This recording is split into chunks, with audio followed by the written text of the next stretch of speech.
લોક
કરેલો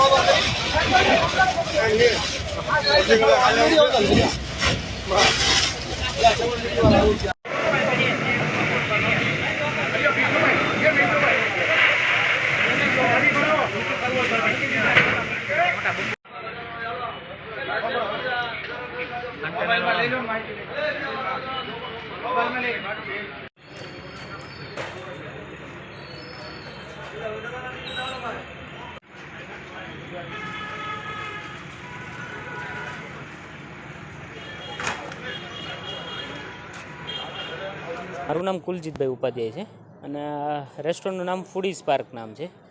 સરદારનગરથી સંસ્કાર મંડળ રોડ ઉપર જે આવેલું છે.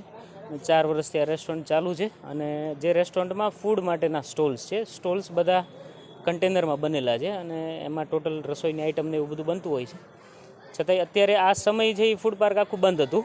જે તે સમયે એ બંધ ફૂડ પાર્કમાં જે સેન્ડવિચનો સ્ટોલ હતો, જ્યાં અંદર ગેસ ટૂંકમાં કોઈ ઉપયોગ ન થતો હોય એવા સ્ટોલમાં અચાનક ધીમે ધીમે ધુમાડા નીકળ્યા, આગ નીકળી. એમાં દરવાજો ખોલી અને પછી ફાયરમાં ફોન કર્યો. એ લોકો આવી અને અમારી પાસે જેટલા ફાયર એક્સટિંગ્યુશર અવેલેબલ હતા એનાથી આગ બુઝાવવાનો કોશિશ કર્યો તો ફાયર આવ્યું ત્યાં સુધી ઘણી ખરી આગ અમે કંટ્રોલ કરી લીધી હતી, પણ છતાંય ફાયરના સપોર્ટથી અમને ટોટલ આગ ઉપર કાબૂ ઝડપથી મળી ગયો હતો. ને એ બધું નુકસાની થતાં કમસે કમ 17-18 લાખ રૂપિયાની નુકસાની છતાંય અમને કોઈ અત્યારે પૂરેપૂરો પેલો નથી, પણ 17-18 લાખનું નુકસાની ગણાય. સબ ફાયર ઓફિસર મેળુ દેવાંગભાઈ. સરદારનગર નજીક ફૂડ કોર્ટમાં આગ લાગેલ હતી. અંદાજિત 1 વાગતા ફાયર ડિપાર્ટમેન્ટને કોલ મળેલ કે ફૂડ કોર્ટમાં આગ લાગેલ છે. તાત્કાલિક ઘટના સ્થળે પહોંચી ડિપાર્ટમેન્ટે આગ પર કાબૂ મેળવેલ છે. સ્ટોલ અત્યારે બંધ હતો એટલે અંદાજિત શોર્ટ સર્કિટમાં આગ લાગી હોય તેવું જાણવા મળેલ છે.